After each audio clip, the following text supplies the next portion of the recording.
I used to say to the dads, you know, you think of yourself as like the Tony Soprano of the birth room. And then a mom said to me, that's not a really good, because they'll go in there going to be looking for a fight, you know, and just very, very true. It's about going in with a very friendly, you know, expecting this is going to be a great experience, but having a couple of like really basic questions that you can ask to find out if everything that's happening is happening because it's medically necessary, or if it's happening just because this is how this particular hospital does birth. And it's about keeping, when we're building the labour toolkit, it's about keeping everything on the table. So the epidural is part of that labour toolkit. Chances are you won't need it, but I would say keep everything on the table, because in the event that something did come up out of left field and you hadn't slept in 2 nights, that to have all of those options there is going to make this a more positive experience. So no matter how you might feel currently about medicated, unmedicated birth, I'll say, look, keep all the options open for yourselves.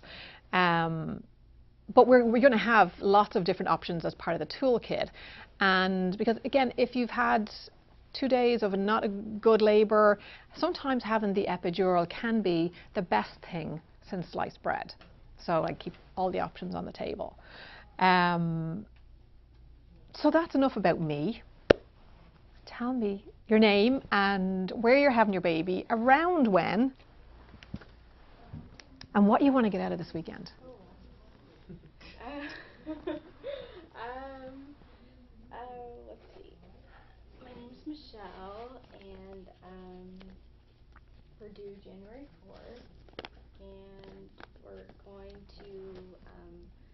planning to go to Stanford for delivery. Cool. And you know, I just kind of want tools, I guess, to get through this experience. Yeah. We're going to give you plenty. Lots for both of you. Yourself. Kevin. Kevin, how are you? Kevin, were you dragged along today, or are you a willing victim? Or No force was necessary. All right, that's good. You've got the Xfinity set to record any of the games that are on? Or? The one I wanted to see is over already. So all right. Cool, that's all right. Because I mean, I do appreciate it is a big commitment to come here and spend the weekend, you know, listening to me, first of all. But it is, and I always say, I guarantee you, for the dads, you know, because the moms, if you're already listening to the MP3s or you start reading your book, you've already got a little bit of a handle on kind of what we're doing here and the philosophy of the program. But for the dads, I promise you, you will leave here tomorrow feeling like, yes, we are ready to do this. And often what happens is the dad's like, oh, I wish it was sooner now, because we know what we're doing. We have the toolkit now, and January is a long way to wait, you know. So, yeah, feeling that way tomorrow afternoon, that you're ready to do this. You know what the role is. You're ready to rock the perfect birth team. Yourselves. I'm Eliza.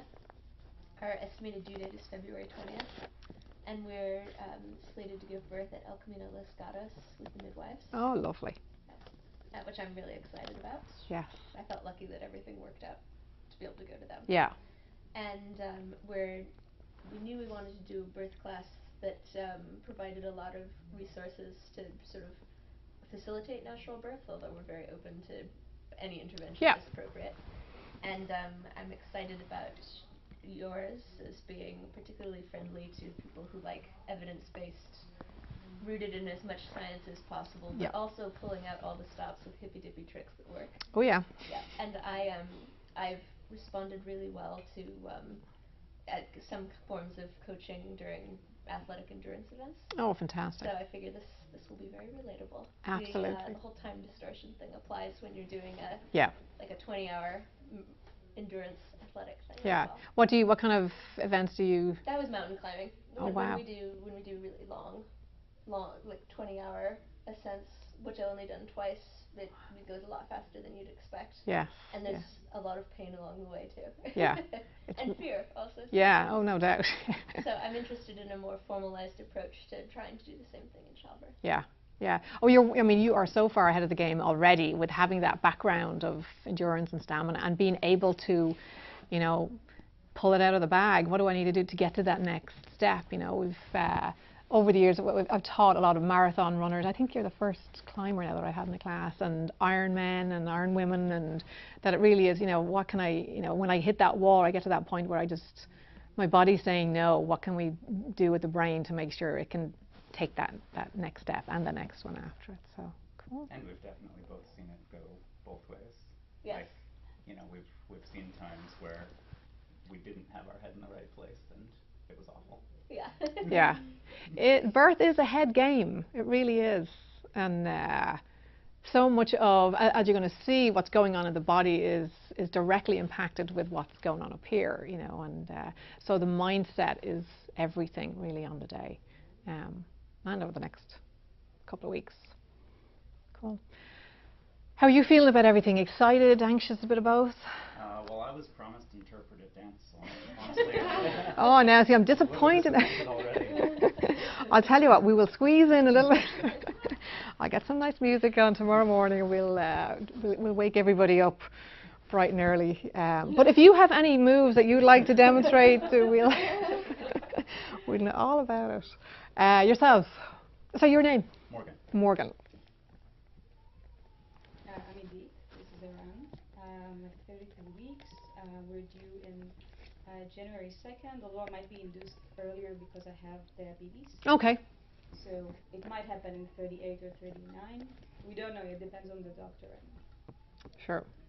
And why are you here? Because we read a lot of descriptions, and I'm a scientist, so I can't relate to the whole bullshit stuff I read sometimes. Right. So I think I actually clicked really well with what's the description of corpse. And it's actually, when I listen to the MP3, it's amazing because I do it on the Caltrain, which is a very noisy environment. And it works on me somehow. Yeah. And I'm very skeptical. Right. Yeah. Yeah. Well, here's your friend here, like type A personality here. I want evidence for everything, And yeah. Totally. I mean, I want to see the research. I want to read the paper. I want to know what's going on. So. Yeah. And as much as possible, when we're talking about evidence, we want evidence that's robust, that exactly. is peer reviewed, and there will be a couple of little studies that I'll mention over the weekend as well. That they're not huge studies, but I would encourage you to kind of have a read of them, and because again, if you don't have big pharmaceutical companies involved, they're smaller studies, and you're not going to get the airplay as they should. But there's some interesting. I must talk to you later about some of the emerging research around the diabetes and some kind of interesting. I read a lot of things, and I disagree with some of the treatment I'm getting. At the moment. So I keep arguing with the doctor, and we have Yeah, but we've had lots of moms come through the program is it gestational diabetes? Yes. Who've had gestational diabetes and have had really brilliant experiences, and it hasn't always meant induction of labour. Yeah. It depends on how it's been managed and everything. So, but we'll definitely talk more. And Iran, is it? Yeah. How are you feeling about everything? Are you excited about? Both excited and in denial. And in denial, yeah, it's about 50-50. I think it's kind of in denial until you're handed the baby and they're like, oh, all right, yeah, no, this is actually happening. What do you want to get out of the workshop? First of all, for her to be relaxed, happy. Yeah. And also, like, it's a bit of all the process. You hear a lot of rumors from all the family and friends, but it's a lot of unknowns. Don't really understand what's I don't have a clear understanding of what's gonna be actually during the labor. And what to do in the process of it. Yeah. Oh, we'll have lots for him to do. Lots. Where are you having your baby? In Al Camino Hospital. In Mountain View? Okay, grand. So right now we're about 40 minutes into the workshop, and we're going to go through the plan for the day. All right, so here's kind of the plan for today. We're going to look at fear, how we learn fear and the biology of fear. We're going to talk a little bit about kind of the neuroscience bit at the beginning as well. Getting good at stress and changing our whole mindset about stress. Priming the mind for success. Again, setting that mindset and how we can kind of shift our perspective and shift our beliefs around just based on what we're being exposed to culturally, what you're being exposed to at the hospital, friends and family, around kind of priming that state of mind. We're going to look at some of the sports psychology research, power positions, and then we're going to get into some mindfulness, and we'll have kind of a short hypnosis session today. We should get you out before 6 this evening. At this point, I'll begin priming the group that they will experience a short hypnosis session this afternoon, letting them know that it'll be a taster session. And then I ask them if they've started with their MP3s and what their experience has been. But this hypnosis session, the first one is usually just a really nice taster. Has everyone had a chance to start with the CDs or your MP3s? A little bit? Yeah, okay. So part of Dad's job is now to make sure that these MP3s are going on every day at some point, because it's really this conditioning process, and really the more you kind of put into the program, the more you're going to get out of it, and also the more you can make it your own. So as you're reading through the book, and there's some extra scripts at the back of the book, and some of the language and things it's just not going to jive with you. So switch it up, change it out so that it resonates with you, because otherwise that, filtering part of the brain is going to be like, yeah, no, the type A, it's like, no, I'm not doing this, So if you can kind of, make it your own, make it more, relevant and credible for yourself. But yeah, we'll do a short hypnosis session this evening, and we'll kind of get you out on time. We'll do a longer hypnosis session tomorrow, and a little bit of mindfulness in the morning. So I guess part of kind of what we're doing in this program, here we introduce the concept of brain training or head hacking, and how their heads have already been hacked when it comes to their beliefs around birth and parenting. I call it brain training or head hacking, but sometimes when I talk about head hacking, people are like, oh, because we associate, especially in Silicon Valley, we associate hacking with something that's, well, depending on who you are, with something that's actually really cool, or something that's kind of a subversive, someone's hacking into my bank account or something, But really, if you think about it, when we look at where women are today, and birth partners as well, around their beliefs around birth, there's so much fear around childbirth that you've already been hacked. Your whole belief system has already, they tapped into that a long time ago. So what we're doing now is kind of like, this is kind of bringing you back to a little bit of balance, so that you can see, with a rational mind of, actually there's some really positives here, and there's no reason why this shouldn't go really well on the day, and kind of shifting our whole perspective to best case scenario instead of worst case scenario. But it's hacking your hormones. So you got the head hacked, then you got the hormones hacked as well. So this is a fun little exercise called the perfect birth.